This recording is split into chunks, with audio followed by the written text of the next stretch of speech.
Life time science நேர்களுக்கு வணக்கங்க. இப்போது ஒரு ஜாதகத்துலேங்க விருச்சிக லக்னம் செவ்வாயை பொறுத்த மட்டும் பொதுவாக அவர் லக்னாதிபதியாக வந்துட்டார் அப்படின்னா, பொதுவாகவே செவ்வாய் வரும்பொழுது அவர் லக்னாதிபதியாக வருவார். யாருக்கு வருவார்? மேஷ லக்னத்திற்கு லக்னாதிபதியாக வருவார். அதுக்கடுத்தபடியாக விருச்சிக லக்னத்திற்கு அவர் லக்னாதிபதியாக வருவார். இப்படி வரும்பொழுது இந்த மொத்தமாக இந்த 9 கிரகங்கள்லேயேங்க ரொம்ப விசேஷம் என்னென்னா, செவ்வாய்க்கு ஒரு பெரிய விசேஷம் என்ன அப்படின்னு பார்த்திங்கன்னா, மேஷ லக்னம், அதாவது முதல் ராசியான மேஷ லக்னத்துக்கு லக்னாதிபதியாக அஷ்டமாதிபதியான 8ஆம் வீட்டிற்கும் அதிபதியாக செவ்வாய் மேஷ லக்னத்திற்கு வருவார். இதில் என்னென்னா, அவருக்கு பொதுவாகவே செவ்வாய்க்கு 4, 7, 8 பார்வை உண்டுங்க. அப்படி வரும் பொழுது இந்த செவ்வாய் மேஷத்தில் இப்போ செவ்வாய் இருக்கிறார் அப்படின்னா, செவ்வாய் மேஷத்திலிருந்து 8ஆம் பார்வையாக தன் வீட்டை தானே பார்ப்பார். இந்த அமைப்பு வேறு யாருக்குமே கிடையாது. குருவுக்கு கூட கிடையாது, குருவுக்கு கிடையாது, சூரியனுக்கு கிடையாது, யாருக்குமே கிடையாது. ஏன் அப்படின்னு கேட்டிங்கன்னா, 7ஆம் பார்வை எல்லா கிரகங்களுக்கும் உண்டு. குருவை பொறுத்த மட்டும் 5, 7, 9 பார்வை இருக்கும். மற்ற கிரகங்களுக்கு 7ஆம் பார்வை இருக்கும்.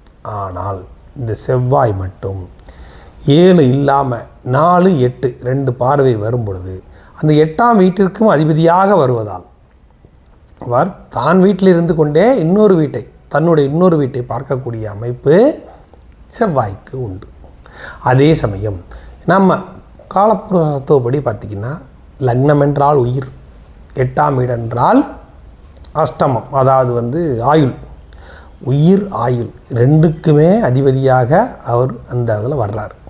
அப்போது இது ஒரு பெரிய விஷயம். அப்படி வரும்பொழுது பாவக்கிரகமாக இந்த செவ்வாய் வந்துடுறார். இந்த பாவக்கிரகமாக வரும்பொழுது இதில் இன்னொரு பிரச்சனை என்னென்னு கேட்டிங்கன்னா, 1 8 என்னதான் இருந்தாலும் அவர் அஷ்டமாதிபதி அப்படிங்கிற முறைக்கு தான் நம்ம எடுக்கிற மாதிரி வரும். ஏன் அப்படின்னு கேட்டிங்கன்னா, இவர் சுபக்கிரகம் கிடையாது. முதல்ல அதை நம்ம எடுத்துக்கணும். இவர் சுபக்கிரகம் கிடையாது. சுபக்கிரகமாக இருந்தாலே அஷ்டமாதிபதி அந்த அஷ்டம வீட்டை பார்க்கக்கூடாது. அதே சமயம் ரொம்ப வலுப்பெறுவதும் அது ஒரு நல்ல சிறப்பு அல்ல அப்படிங்கிறது. சுபக்கிரகம் கூட வலுப்பெறலாம் வேறு இடத்துல. ஆனால் செவ்வாய் மட்டும் வலுப்பெற்றால் அவர் பெரிய யோகங்களை கொடுக்க மாட்டார், வேற ஒன்றும் இல்லை, அவயோகங்களை கொடுத்து விடுவார். யாரும் அதான் விஷயம். அப்படி வரும் பொழுது இப்போது மேஷ லக்னமாக வருதுங்க. மேஷ லக்னமாக வந்தால் அவர் லக்னாதிபதியாகவும் 8ஆம் அதிபதியாகவும் வரும் பொழுது செவ்வாய் எங்கெங்கே இருக்கலாம் ஒரு பாயிண்ட் வரும். இந்த பாவ கிரகமாக வந்துட்டாருங்க, முதல்ல லக்னாதிபதி நல்லா இருக்கணும் இல்லைங்க, அவர் ஆக்டிவாக இருக்கணும் இல்லைங்க, அவர் நல்ல ஒரு நல்ல செல்வங்களும் பெற்று வாழக்கூடியது, ஒரு சுறுசுறுப்பாக அவர் ஜாதகம் நல்லா செயல்படணும் அப்படின்னால் இதுதான் இது பாயிண்ட்டு. அப்படி வரும் பொழுது இந்த செவ்வாய் மகரத்தில் உச்சம் அடைஞ்சிருக்காருங்க, அது நல்ல அமைப்பு தானங்க அப்படின்னு நம்ம பார்ப்போம். அது அப்படி கிடையாது. மேஷ லக்னத்திற்கு 10இல் உச்சம் அடைவார். திக்பலம் தானங்க, உச்சம் தானங்க அப்படின்னா, ஒரே நேரத்தில் ஒரு கிரகம் திக்பலம் உச்சம் எல்லாத்தையும் பெறக்கூடாது என்பது விதி. அப்படி வரும்பொழுது இந்த செவ்வாய் உச்சம் பெற்றால் அஷ்டமாதிபதி உச்சம் அப்படி எடுத்துக்க மாதிரி வந்துடும். ஆனால் 10இல் இருந்து உச்சம் பெறும்போது லக்னத்தை பார்ப்பார். என்ன இருந்தாலும் அவர் அஷ்டமாதிபதி, லக்னாதிபதி அப்படிங்கிறது 2ஆவதாக தான் நம்ம எடுத்துக்க முடியுங்கிறக்காக தான் நான் இவ்வளோ விளக்கம் சொல்கிறேன். அப்படி வரும் பொழுது இப்போது இப்படி பார்க்கலாங்க. மேஷ லக்னங்க, மேஷ லக்னத்திற்கு அஷ்டமாதிபதிங்க அவர். அப்போ என்ன ஆகணுங்க, அவர் 8க்கு 8 மறைஞ்சிடணும், அவ்வளோதாங்க. இதுதான் இதில் விஷயமே. அவர் அஷ்டமாதிபதி எழுந்தாரா, என்ன இருந்தால் லக்னாதிபதிங்கிறத நான் 2ஆவதாக தான் எடுத்துக்கிறோன்னு சொல்லிட்டேன்.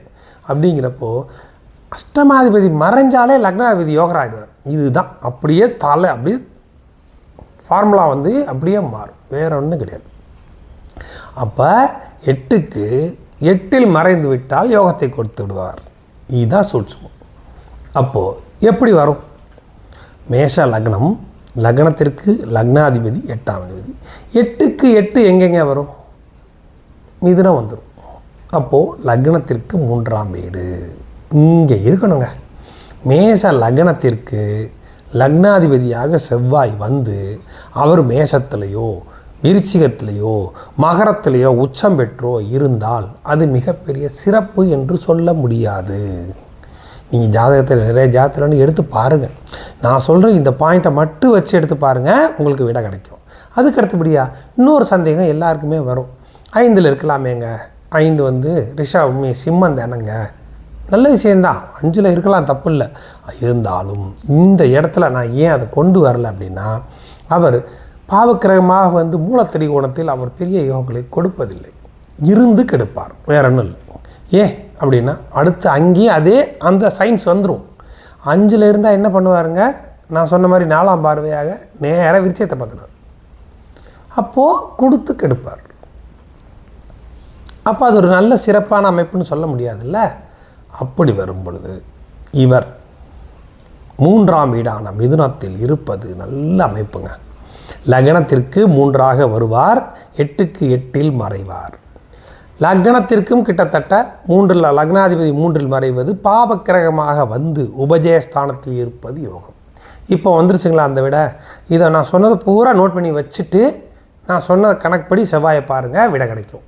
அதுக்கு அடுத்தபடியாக இப்போ விருச்சிகத்தை எடுத்துக்கலாங்க. இதே கணக்கு அப்படியே மாறும்.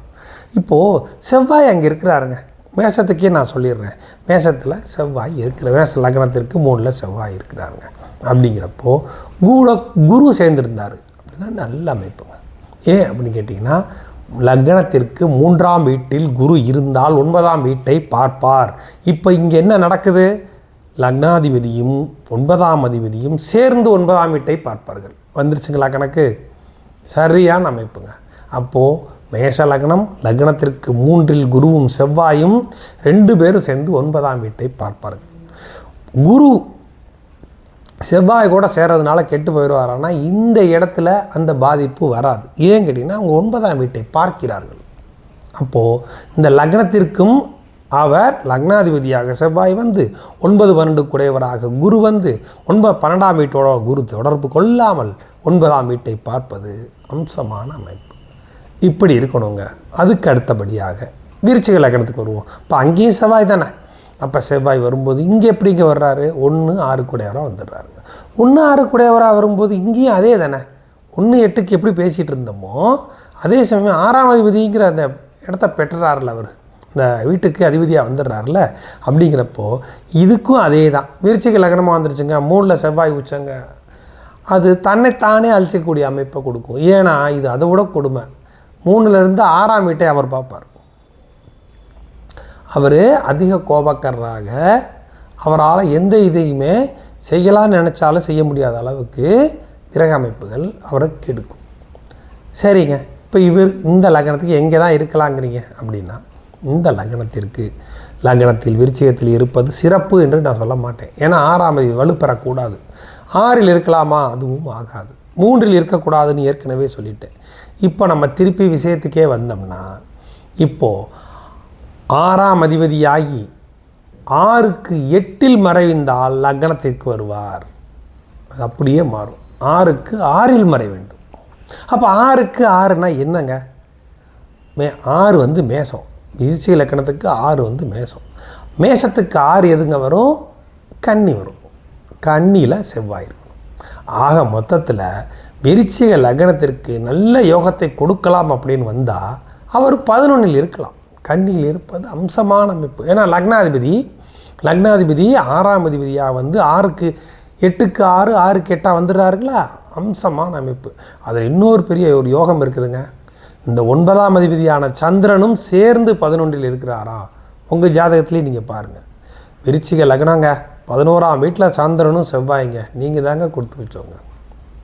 நல்ல அமைப்புங்க. அது மகரத்துலேருந்து குரு நீசம் பெற்று பார்க்குறாருங்க, நல்ல அமைப்பு. 3 பேருமே தொடர்பு கொள்கிறோம். அப்போது நல்ல அமைப்பு, 1-5 கூட. இப்படி தான் நம்ம பார்க்கணும். செவ்வாயை பொறுத்த மட்டும் அவர் ஏதோ ஒரு வகையில் லக்னத்துக்கு 6, மேஷ லக்னத்திற்கு 8ஆகவும் விருச்சிகத்துக்கு 6ஆகவும் வரும்போது ஏதோ ஒரு வகையில் மறைந்து வலுப்பெற வேண்டும் அப்படிங்கிறத எப்படி நம்ம கேந்திராதிபதிக்கு சொல்லுவோம், அந்த மாதிரி இது வரும். இப்போ நான் காட்டுற பாருங்கள். இப்போ பாருங்கள், மேஷ லக்னங்க, மேஷ லக்னத்திற்கு நான் சொன்ன மாதிரி 3ல் உட்காந்துட்டார். இங்கே குரு இணைவது ஒரு தப்பு இல்லை. மேஷ லக்னத்திற்கு நான் சொல்லியிருக்கேன். இதே விருச்சிக லக்னத்திற்கு பாருங்கள், சந்திரனும் செவ்வாயும். இப்போ இங்கே என்ன வருங்க, கன்னியில் செவ்வாய் இருப்பது விருச்சிக லக்னத்திற்கு சரியான யோகம். நீங்கள் எந்த ஜாதகத்தில் வேணாலும் பாருங்கள். எப்படி அப்படிங்கன்னா, விருச்சிகத்திற்கு 11ஆம் வீட்டில் உபஜயஸ்தானம், இந்த லக்னத்திற்கு உபஜயஸ்தானம் 3, 3ல் லக்னத்திற்கு 3, லக்னத்திற்கு 11 இப்படி அமைஞ்சிட்டாரு அப்படின்னா அந்த லக்னாதிபதி நல்ல திறமையாகவும் நல்ல யோகக்காரனாகவும் அந்த அமைப்பு வந்துடும். அதே சமயம் சந்திரன் சேர்ந்துருக்காருங்க, செவ்வாய்க்கு சந்திரன் சேர்ந்தது அப்படி ஒரு யோகம். இன்னொன்று 9 குடையவர். இப்போ 1, 9 குடையவர்கள் இணைந்துட்டாங்களா, அம்சமான அமைப்பு. இந்த 1, 9 குடையவர்கள் இணைந்து இன்னொரு யோகாதிபதியான 5ஆம் வீட்டு அதிபதியான குருவோட 2ஆம் வீட்டை அவங்க பார்க்குறாங்க. அப்போது அவங்களுக்கு எல்லா வகையான செல்வங்களும் கிடைக்கக்கூடிய எப்படின்னு கேட்டிங்கன்னா 4ஆம் பார்வையாக செவ்வாய் பார்ப்பார், அம்சமான அமைப்பு. அப்போது விருச்சிக லக்னத்திற்கு 11ல் சந்திரனும் செவ்வாயும் இருப்பது அமைப்பு. அதே சமயம் மேச லக்னத்திற்கு 3ஆம் வீட்டில் 8க்கு 8ல் மறைகிறார். இங்கே லக்னத்திற்கு 6க்கு 6ல் மறைகிறார். இப்படி அமையணுங்க. அமைஞ்சிட்டா நல்ல யோகத்தை கொடுத்துரும். மற்ற செவ்வாய் இங்கே இருக்கிறாருங்க, நான் ஏற்கனவே சொல்லியிருந்தேன். இப்போது விருச்சிக லக்னத்துக்கு 3ல் செவ்வாய் உச்சாங்க, 4ஆம் பார்வையாக 6ஆம் வீட்டை பார்ப்பார், சுத்தமாக எடுத்துருவார். அது ஒரு யோக அமைப்பு கிடையாது. அதே சமயம் இந்த லக்னத்திற்கு 8ஆம் தேதி 10ஆம் இடத்துல உச்சம் பெறாருங்க, திக்பலம் அடைகிறாங்க, யோகத்தை கொடுக்காதுங்க. முன்கோபக்காரராக தாங்க இருப்பார், யோகத்தை கொடுக்காரு. லக்னத்தை பார்ப்பார், இருந்தாலும் 8ஆம் அதிபதிங்கிற முறையில் உச்சம் பெறும் பொழுது அது பெரிய யோகத்தை கொடுப்பது இல்லை அப்படிங்கிறக்காக நான் அதை சொன்னேன். அதே சமயம் இந்த 2க்கு மட்டும் லக்னாதிபதி இந்த மாதிரி அமைஞ்சிடணும்.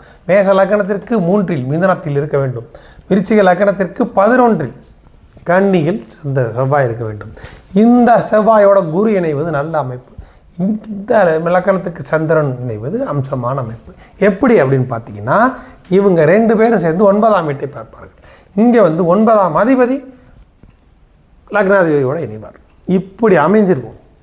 நல்ல யோக அமைப்பை அது கொடுத்துரும் அப்படிங்கிறது. உங்களுக்கு டவுட்ஸ் இருந்தாலும் காமெண்ட்ஸில் சொல்லுங்கள்.